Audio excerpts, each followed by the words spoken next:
Saludos amigos, bienvenidos nuevamente a Edición Nocturna. Tengo el placer de estar junto a Héctor Marte, quien es jefe de redacción del periódico El Caribe. Yo soy Miguel Guerrero y en el curso de nuestro programa de esta noche vamos a tener en un tercer segmento la presencia del presidente del Colegio de Abogados de la República Dominicana, el licenciado Miguel Surum Hernández. Pero inicialmente vamos a hablar de un tema que tiene que ver, un tema más reciente, ¿no? La elección de los precandidatos el sábado, en una reunión que no causó más sorpresas de lo que se esperaba y en que todos los candidatos fueron escogidos en forma conjunta, sin ningún tipo de discusión y sin someterlo a votación o en bloque, exactamente. E incluso la única novedad que se dio allí tuvo que ver con el hecho de que se inscribieron 2 personas más de las que se tenía previsto. Es decir, hoy en día lo que se considera la línea que sigue la política o el sector del presidente Danilo Medina tiene ya 10 candidaturas. La otra adicional es la del doctor Leonel Fernández, que es el rival, un rival muy acérrimo del presidente Medina. Ahí ocurrieron cosas muy interesantes, ¿no? Porque existían 3 posibilidades: que se votara en bloque, como finalmente se votó, que se votara individualmente, como ya en el pasado se había hecho. Yo leí un artículo muy interesante tuyo, Héctor, el viernes, creo, o el mismo sábado. El sábado. El mismo sábado, de la donde hablaba de que se habían utilizado a lo largo de la historia de elección de precandidatos en el Partido de la Liberación Dominicana. No había primado solamente un método, sino que se habían ensayado varios métodos.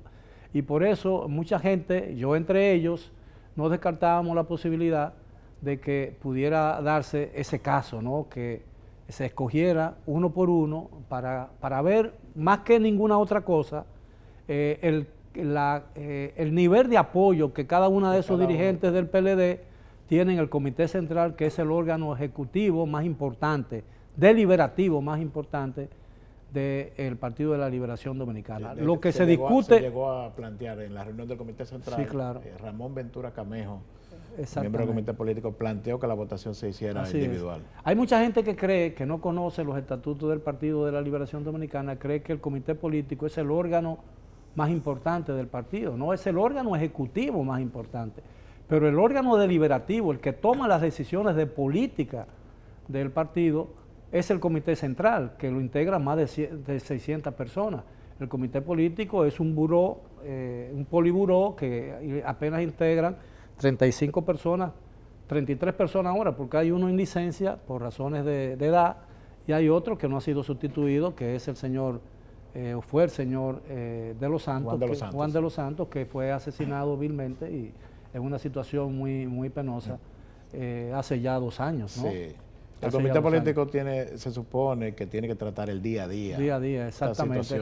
Es lo que da las pautas del día a día. Es decir, es como si fuéramos, o si fuera el PLD, un gobierno parlamentario, que el Parlamento, que el jefe del Estado es el jefe, el presidente es el jefe del Estado, pero el primer ministro es el que ejecuta y es el jefe del gobierno. Esa es la diferencia entre un régimen parlamentario y un régimen presidencialista como el nuestro, donde el presidente es a la vez jefe del gobierno y jefe del Estado dominicano. Bueno, ahí cuando lo más importante, una de las cosas que más sorprendió fue que un miembro muy conocido y antiguo del comité político del partido, una verdadera autoridad, fue que presentó como candidato a otro miembro del comité político, el licenciado Gonzalo Castillo. Estoy hablando del licenciado Francisco Javier García. Bueno, el jefe de campaña del PLD. Del PLD, tanto de Leonel Fernández como de Danilo Medina. Incluso en las elecciones congresuales y municipales. No, pero siempre asume esa responsabilidad. Pero lo fue también en unas elecciones presidenciales del jefe de campaña del doctor Leonel Fernández, y también lo fue en una oportunidad el jefe de campaña de Danilo Medina. Es un hombre de mucha vasta experiencia y es una persona muy respetada dentro del comité político, porque además no se ha visto envuelto en ningún tipo de controversia y dime y direte con otros dirigentes a lo largo de los últimos años. Cuando intentó, tuvo que pedir respeto en varias oportunidades, por lo menos en 2 oportunidades, porque un sector minoritario que evidentemente no está de acuerdo con la precandidatura del licenciado Gonzalo Castillo, intentó boicotear su presentación. Vamos a verlo. Vamos a escuchar lo que ocurrió en ese breve momento en que el licenciado Javier Castillo estaba presentando la candidatura del licenciado Gonzalo Castillo.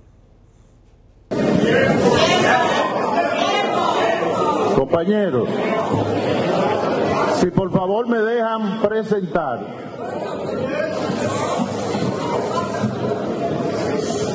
Tiempo, compañero. Bien. El compañero Gonzalo Castillo, no hay que mencionar sus condiciones políticas porque fue este comité central que en un proceso democrático hace más de 5 años evaluó sus condiciones para llevarlo al comité político.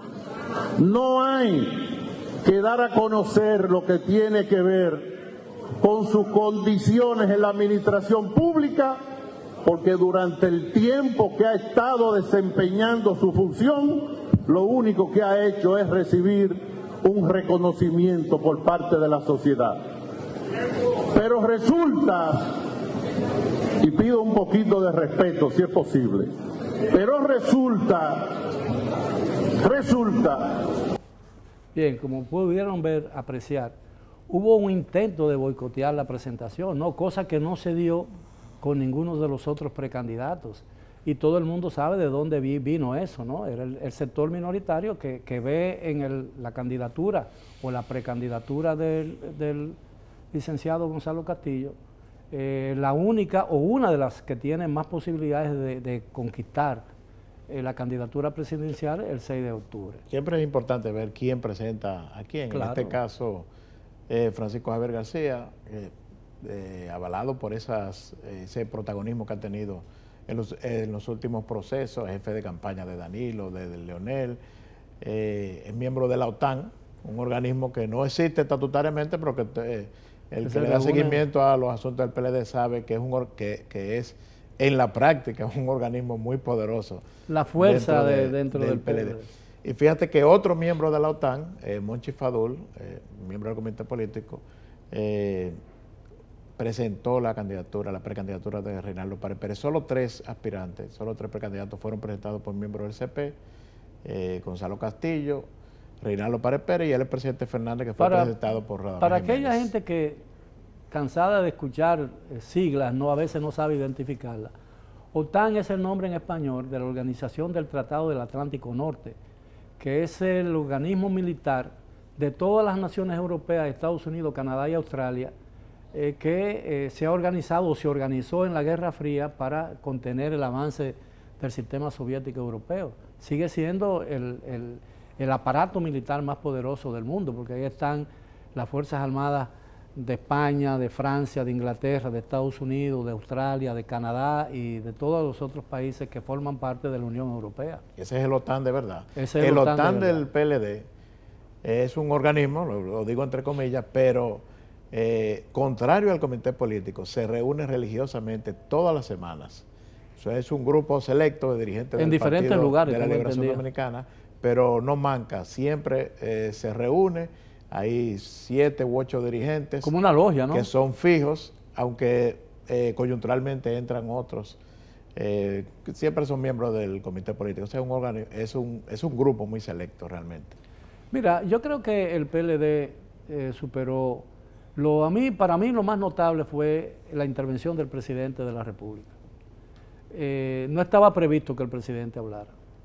Y yo pensé, cuando escuchaba la voz del presidente de la República hablar, pensé que luego iba a pedir la palabra el presidente del partido, porque era una reunión del partido y no del presidente de la República, que naturalmente es la figura hoy más destacada del partido por su condición de jefe del Estado.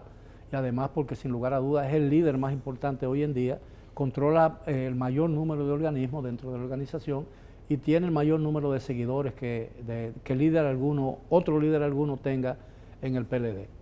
Pero el doctor Leonel Fernández no habló, ni pidió la palabra y permaneció quieto, a veces con la cabeza cabizbajo, a pesar de que al día siguiente celebró una manifestación donde parecía lleno de vida, cosa que no se vio en la reunión del Comité Central. Yo creo que en el fondo había el temor en su grupo de que pudiera darse lo que yo pensé que se podía dar, que era que una elección individual lo pusiera ante el dilema de no tener suficiente apoyo, ese famoso 33% que establecen los estatutos del Partido de la Liberación Dominicana para poder ser aprobado como precandidato presidencial. Vamos a hacer una breve pausa, regresamos después de ella. Continúen por favor con nosotros en Edición Nocturna.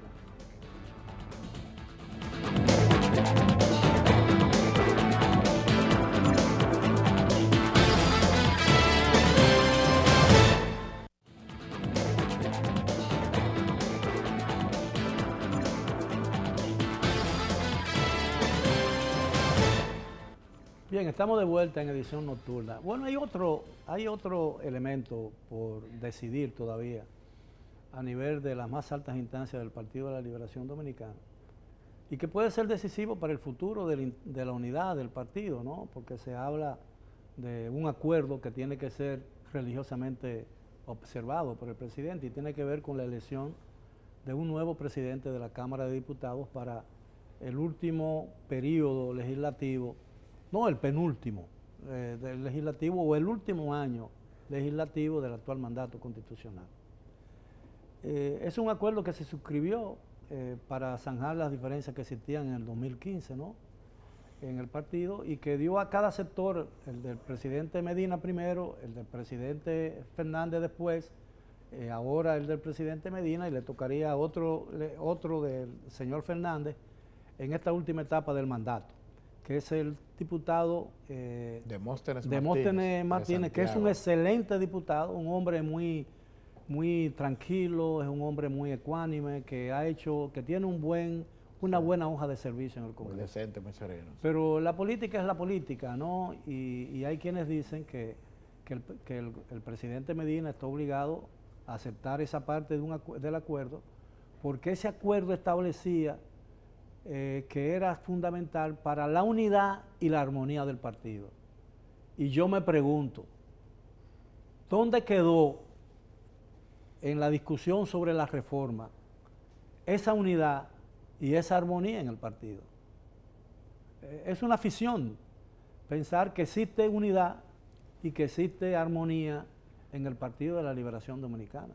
Evidentemente que hay una situación distinta. Hay una situación distinta. Hay quienes dicen que el presidente Medina va a confirmar o va a reafirmar ese acuerdo, y hay quienes dicen que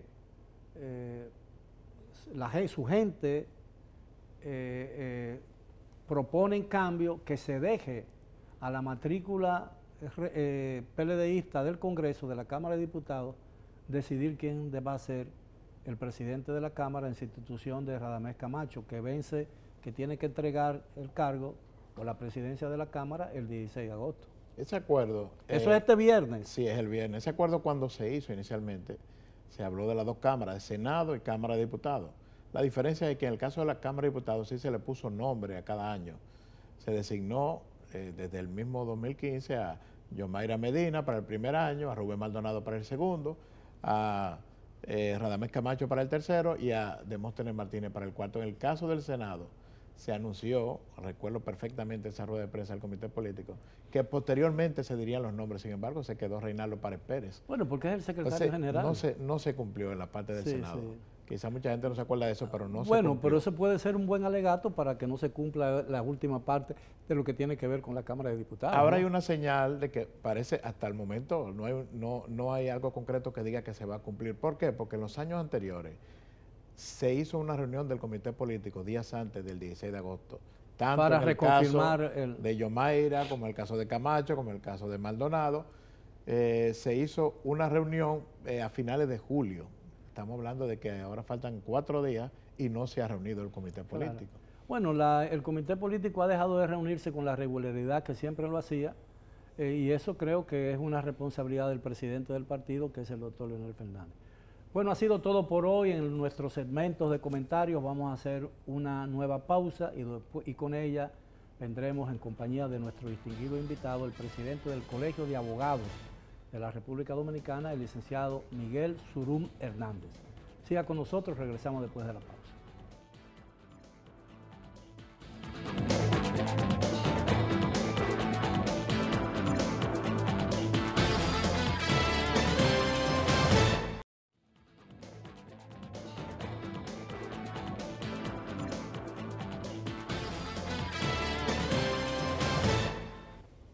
Bien, estamos de vuelta en edición nocturna y como le habíamos prometido y informado en un segmento anterior, tenemos el gratísimo placer de contar esta noche en nuestro segmento de entrevista con el licenciado Miguel Surún Hernández, quien es nada más y nada menos que el presidente del Colegio Dominicano de Abogados. Muy buenas noches y gracias por aceptar nuestra invitación. No, para mí es una Es un honra, placer tenerlo aquí. Doctor. Algunas leyes, quiero comenzar a hablar, porque usted es un experto en el tema. Algunas leyes que tienen que ver con la actividad política y la actividad electoral ponen en desventaja a aquellos nuevos aspirantes a posiciones importantes contra aquellos que han estado mucho tiempo en política. Por ejemplo, durante el proceso de las elecciones primarias, dentro del proceso de la pre-campaña hacia las primarias, se le está prohibido a los candidatos hacer publicidad o propaganda política en la radio y en la televisión. ¿No le parece eso discriminatorio? Mira, esa disposición que prohíbe todo tipo de campaña en los medios de comunicación tiene sus bemoles, porque inclusive la misma es discriminatoria en su esencia.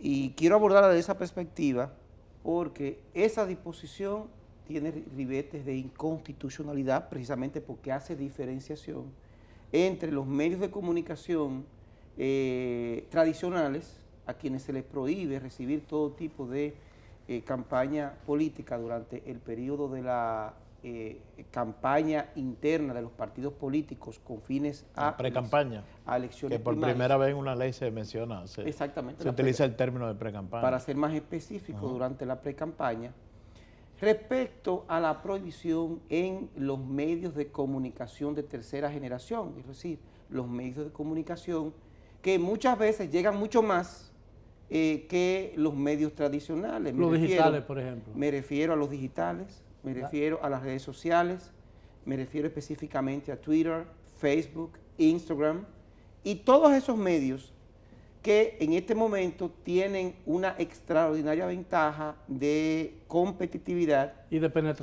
penetración referente a los demás. Entonces, esa prohibición única y exclusivamente es atinente a esos medios tradicionales que son mucho más costosos, extraordinariamente más costosos, tienen costos operativos mucho mayores y tienen un mayor impacto económico que las redes sociales. Por ejemplo, vamos a tomar como referencia este canal. Para poner en funcionamiento este canal, número uno, implica la contratación de una gran cantidad de personas. Eso de por sí es un ente generador de actividad económica, lo cual no es necesario para inmediatamente llevar una página de Facebook. Usted crea su página de Facebook y solamente hace falta usted. Ahora, el Tribunal Constitucional ha prometido que va a proceder y va a decidir sobre cualquier recurso con relación a esas leyes que tienen que ver con el proceso electoral y que le va a dar prioridad. Posiblemente, cuando hablamos de prioridad, ¿de qué plazo estamos hablando el término? Porque la justicia actúa lentamente, ¿no?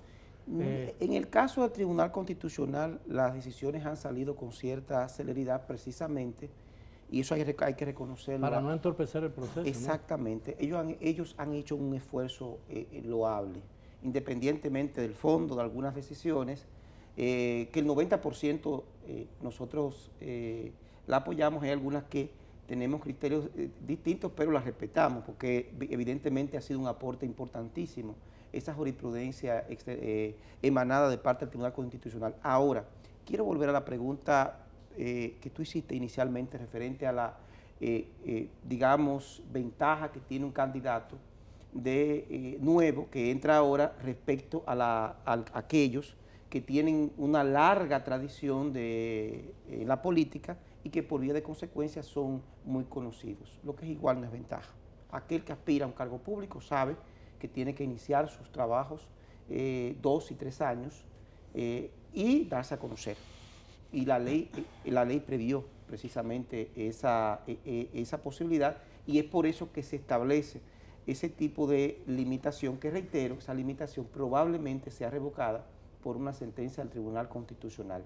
Quiero hacer la salvedad, y esto es muy importante, referente a la ventaja o desventaja de ser conocido, porque eso ya lo tienen que analizar los mercadólogos. Muchas veces aquellas personas, aquellos precandidatos, por ejemplo, en el caso del Partido de la Liberación Dominicana, tienen la suerte de que todos son o fueron funcionarios públicos. Y esa condición de por sí les sirvió de plataforma para darse a conocer a nivel nacional. En consecuencia... Y tienen un posicionamiento. Tienen un posicionamiento determinado. En consecuencia, esa desventaja que tú haces referencia, ¿a quién afecta? Afecta a aquellos que ni han tenido posiciones públicas, cargos públicos, ni han sido figuras públicas, pero prácticamente todos los precandidatos, prácticamente todos, son figuras públicas y exfuncionarios que de una u otra manera se dieron a conocer. Ahora, aquí se está haciendo política, aquí se ha estado violando esa ley desde que se promulgó y se puso en vigencia. Porque si hacemos una visión retrospectiva de lo que ha pasado en la actividad política nacional, vemos que todos los canales y las emisoras de radio están llenas de propaganda política. Quizás que encubierta alguna, no tan encubierta otra, pero propaganda política. Pero también las marchas y las manifestaciones que se dieron concentraciones multitudinarias. Sí, claro. Las dos protestas, tanto la del PRM como la del sector del expresidente Fernández frente al Congreso, fueron actividades de carácter político, porque los discursos que allí se pronunciaron tenían un matiz político, incluso de campaña política. Mira, la ley electoral tiene muchos instrumentos tendentes a lograr una especie de equidad entre todos los candidatos, de forma tal de que se logre una competencia más o menos igualitaria. En este orden de ideas, esa ley creó, número uno, los topes de financiamiento, que aunque son muy elevados, extraordinariamente elevados, pero ya es un punto de partida. Por lo menos hay tope ahora. Por lo menos hay tope, antes no había. Existe también el asunto de, si ligamos el aspecto del financiamiento, la obligatoriedad de la transparencia en materia de fondos, registrar, de recursos de campaña. Eso es obligatorio a la luz de las nuevas disposiciones de la ley. Y la combinamos con la promulgación de la ley de activos, de prevención del lavado de activos en la República Dominicana. Sí, fulano de tal quisiera darle, por ejemplo, a un candidato o un precandidato 5 millones de pesos, tiene que registrar y hacer pública en su declaración de impuestos internos. Obviamente, hay algo peor. Anteriormente, las personas siempre se concentraban en los aportes en metálico, y muchas veces los aportes en metálico son los de menos importancia, porque ese dinero que te han entregado, por ejemplo, 5 millones de pesos, es mucho menor que a lo mejor algunas 300 vallas que una persona te pueda donar. O 200 cuñas de televisión. O 200 o 300 cuñas de televisión. A cambio, por ejemplo, del pago de la tarifa eléctrica. Perfecto. No sé a qué te refieres, pero para adelante. No, estoy haciendo ejercicio poniendo a la imaginación a jugar su papel. Bueno, pero en este caso específico... Acuérdate que el cerebro es un músculo, y el músculo que no se ejercita... Se atrofia. Se atrofia. Bueno, no entendí, pero está bien. ¿Qué ocurre respecto a la ley? La ley establece de manera específica que son fondos registrables y por vía de consecuencia sujetos a fiscalización todos los aportes que se realizan en campaña, incluyendo los aportes en metálicos, los aportes en naturaleza. La obligatoriedad de ese candidato de, número uno, no solamente transparentizar, publicar la recepción de esos fondos o de esos aportes, sino además la persona que hace los aportes, con el debido cuidado, a la luz de las combinaciones, de las disposiciones de la Ley de Prevención del Lavado de Activos, de establecer el origen lícito de los mismos. De esos aportes. Obviamente, porque en el caso contrario estaríamos en presencia de una coautoría de lavado de activos que puede perjudicar en un momento determinado a ese candidato. Ahora sabemos que el Tribunal Constitucional está actuando dándole prioridad a todo aquello que tiene que ver con el proceso electoral. ¿Cuál sería el procedimiento para tratar de conseguir una sentencia de inconstitucionalidad con relación a eso que usted llama discriminación, con relación a la posibilidad de hacer en los medios tradicionales como la radio y la televisión propaganda política en el periodo de precampaña? La ley orgánica del Tribunal Constitucional, si mi memoria no me engaña, la 137-11, recuérdense que la edad... No hay que tener buena memoria, usted parece que jugó mucho ajedrez.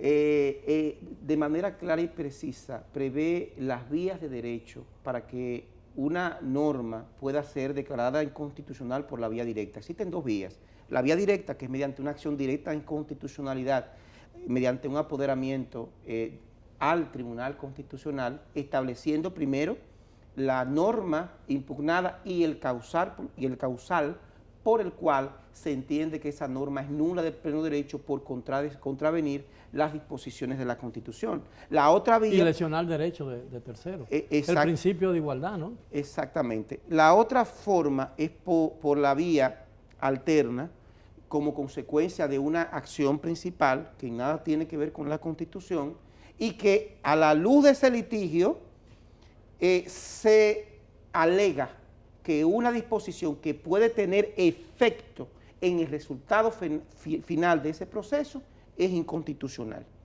En una y otra forma puede ser declarado con una diferencia.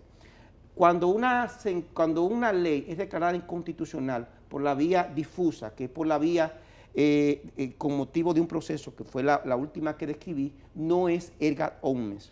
Se puede tomar como precedente para otros procesos, pero en modo alguno afecta la vigencia de esa norma legal. Cuando es el Tribunal Constitucional por la vía directa, ya es nula, erga omnes, y por vía de consecuencia ya deja de existir esa disposición. ¿Y no hay posibilidad de una apelación? No, el Tribunal Constitucional es el órgano de mayor jerarquía. Es la última palabra en todo lo que tiene que ver. Es el más poderoso de toda la República Dominicana en materia jurisdiccional. Bien, tenemos que hacer una última pausa. Regresamos ya con la parte final con nuestro distinguido invitado de esta noche, el doctor Surún Hernández. Sigue con nosotros en Edición Nocturna.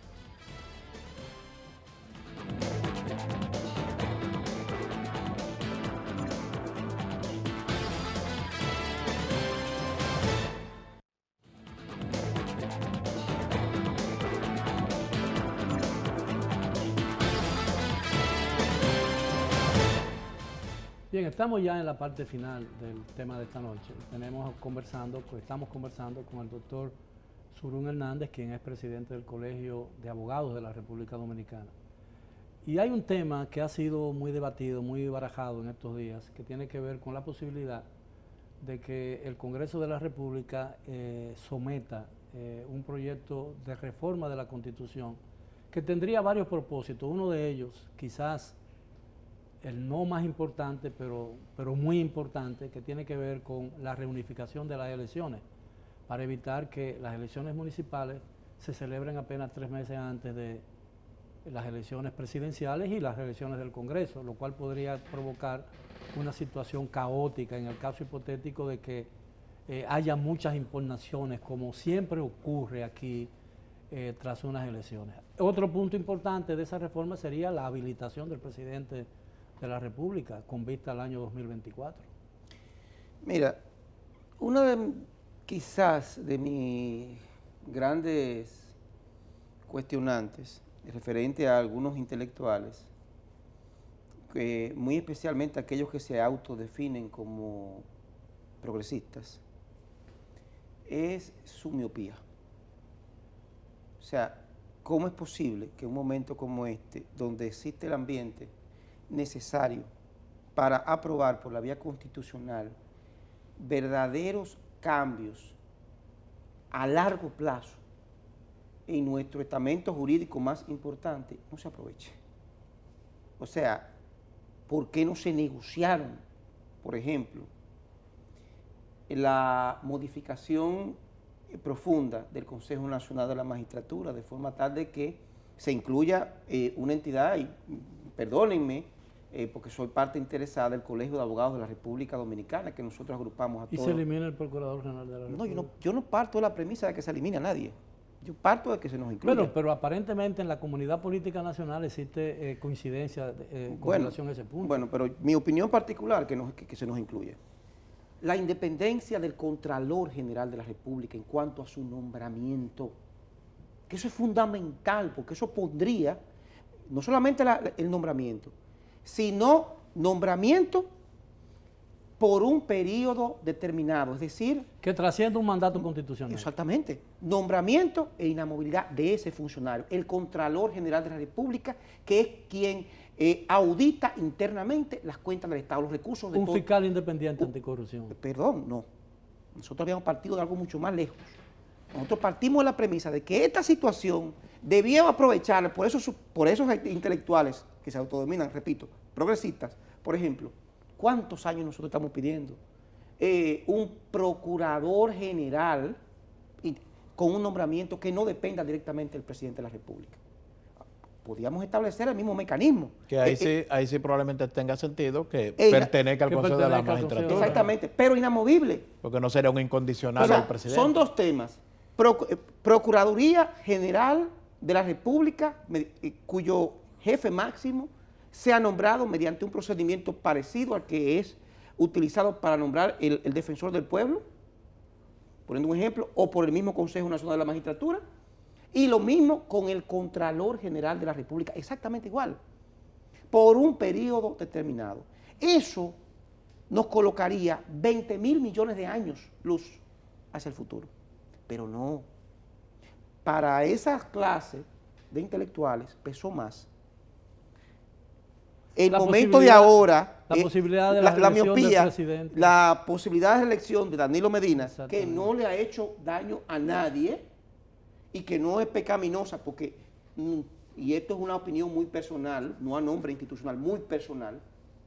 Número uno, ha realizado una de las mejores gestiones presidenciales en toda la historia de la República. Número dos, real y efectivamente hay un problema de desigualdad en ese supuesto transitorio, que no le era aplicable a él, y que si en la República Dominicana se analiza desde el punto de vista constitucional, eso hay que declararlo sin efecto, porque ese transitorio afectó derechos fundamentales, y la misma Carta Magna establece de manera muy clara que para modificar la Constitución en cuanto a derechos fundamentales, obligatoriamente era necesario un referéndum. ¿No se celebró? Eso no tiene validez. Pero se prefirió y se optó por el inmediatismo, el ahora, el tumbar el pulso a aquellas personas que entendieron que el pueblo había que darle la oportunidad de elegir ya esa historia pasada, ahora existe la oportunidad de corregir enmendar ese error. Si se reforma la Constitución. Preocupa a mucha gente el hecho de que incluso personas vinculadas a los organismos, a los órganos electorales han expresado, a veces privadamente, pero otras veces públicamente, el temor de que la proximidad de una elección y otra pueda crear un conflicto difícil de salvar, ¿no? No, porque mira qué sucede, y esto es muy importante, Miguel. Nosotros actuamos como si estuviésemos, desde el punto de vista de recursos, por encima de todas las potencias del mundo. Y como a nosotros nos sobran recursos, nosotros podemos gastar 16.000 millones de pesos en elecciones. Y por vía de consecuencia hay gente que está opuesta a que esa barbaridad, con tantas necesidades que tiene este país, con tal escasez de recursos, se le dé para adelante. Bueno, mucha gente dirá, algo me toca de esos 16.000 millones. No, pero es que esas son de las grandes contradicciones. Nosotros estamos actuando como si los recursos que vienen a la República Dominicana nunca se acabaran. Entonces, una situación que se puede resolver ahora mismo con una simple modificación constitucional, estableciendo y consagrando logros fundamentales para quienes queremos que este país avance y se fortalezca desde el punto de vista institucional. Por ejemplo, aprovechar lo del Consejo, de Contraloría, lo de la misma el mismo Ministerio Público, la creación de ese departamento constitucionalizado de lucha contra la corrupción. Pero sus observaciones me dan a entender como que usted no está muy confiado de que esa reforma pueda lograrse. Yo entiendo que la animadversión que ha generado por su buen gobierno el presidente Danilo Medina es mayor que el amor que puedan tener esa gente por este país. Y lamentablemente este es un país muy especial. O sea, este país, algo tan necesario como una unificación en el tiempo, en elecciones, votar esos recursos, no importa nada. Pero hay sectores políticos que plantean que la reforma debe hacerse después de las primarias, porque existe el temor de que se quiera aprovechar para intentar de nuevo la repostulación del presidente. No, pero desde el punto de vista jurídico eso no es posible, y todo el mundo lo sabe. Ya el presidente de la República, en política existe una norma, una regla que es de oro. Cuando una persona dice en un periodo inmediato, un proceso electoral que no va, sí, se descalifica. Ya automáticamente. La gente queda fuera. Y desde el punto de vista estatutario y jurídico tampoco. No, pero haría ridículo el presidente si... Y es un hombre que consciente de sus responsabilidades, ¿no?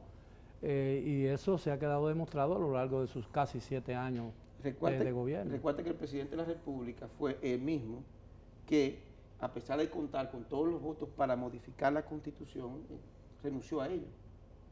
Y simple y llanamente le emitió un discurso al país desistiendo de cualquier intento. Hay algo que a mí me parece muy emblemático, y digo yo, como que es muy interesante ver de cómo los dominicanos, por ejemplo, encausan las luchas políticas. Por ejemplo, la Constitución de la República Dominicana dice muy claramente cómo ella puede ser modificada y cuál es el ámbito de discusión de toda posible reforma constitucional, que son las cámaras, ¿no? Ya sea a través de una constituyente o de la Asamblea Revisora, el Congreso que esté en ese momento. Sin embargo, la lucha por la supuesta legalidad y defensa de la Constitución se hizo contraviniendo el mandato de la Constitución, porque se hizo en la calle, no en el Congreso. A mí me parece un contrasentido eso, ¿no? Mira, y me parece también muy extraordinariamente increíble que los medios de comunicación y muchos defensores y constitucionalistas y expertos en materia constitucional no hayan advertido esa contrariedad o esa contradicción entre los propósitos de una lucha y el método utilizado para conseguir esos propósitos. Yo entiendo que lo que aconteció en los meses recientes crea dos precedentes muy, muy peligrosos. El primer precedente es el desconocimiento de las facultades o la tentativa de desconocimiento de las facultades de los órganos constitucionales para ejercer algún tipo de función. Nosotros siempre sostuvimos el Congreso Nacional tiene la facultad soberana y libérrima de modificar nuestra Carta Magna cuando la mayoría establecida en esa Carta Magna así lo consideren. En consecuencia, no puede constituirse en una acción contra la Constitución cualquier procedimiento de modificación iniciado de conformidad con esa misma Carta Magna. Eso es lo primero, porque eso es muy peligroso, el precedente creado, de que se intente desconocer las facultades del Congreso Nacional, que es un órgano constitucional, el más importante, es el primer poder del Estado, el primero. Sí, para modificar la Constitución, que esté escrita la forma, esté escrita, la Constitución manda la forma en que puede ser modificada. El segundo elemento, que es mucho más peligroso, y lamentablemente ese precedente ya no será la última vez que lo vamos a ver, muy peligroso, es la intervención de un poder foráneo en asuntos internos de la República Dominicana. ¿Te refieres al Departamento de Estado? Me refiero al Departamento de Estado en la persona del excelentísimo señor secretario Mike Pompeo. Se ha dicho, y aparentemente tiene sentido, que antes de la llamada, la embajadora de los Estados Unidos en visita al Palacio Nacional le dijo al presidente que Estados Unidos no tenía objeción alguna siempre y cuando se observaran los procedimientos. Eso lo reveló Reinaldo Pared Pérez. De la ley y de la Constitución. Yo creo que fue lo que tomó la decisión, y aparentemente el señor Pompeo lo que hizo fue que reiteró esa afirmación, porque no tiene sentido que los Estados Unidos se inmiscuya en esos detalles constitucionales, ¿no? La posición de Estados Unidos fue muy clara y específica, que se respetaba, que ellos respetaban lo que era los asuntos inherentes a la República Dominicana, que no tenía ninguna Doctor, opción. nos queda un minuto. El problema fundamental es que los llamamos y ya están aquí adentro. Eso que la mayoría de los medios de comunicación, la mayoría de algunos entes de la sociedad civil que aplaudieron de manera entusiasta la intervención del Departamento de Estado, apunten incluso esto que les voy a decir. Muchos nacionalistas, ¿no? Sí, no, apunten esto. Pero pusieron el nacionalismo en pausa. No, los trajeron, no, espérate, los trajeron. Mañana no nos podemos quejar porque ya están aquí. Sí. Y están bendecidos. Bien, doctor, muchísimas gracias por la amabilidad de aceptar nuestra invitación. Ha sido para nosotros un placer tenerlo aquí. Esperamos que esa experiencia se repita próximamente. Quedan muchas cosas por discutir todavía en el proceso electoral que apenas comienza. Y a todos los amigos televidentes esperamos que hayan disfrutado esta noche de edición nocturna. Los esperamos como de costumbre mañana a la hora de siempre. Hasta entonces.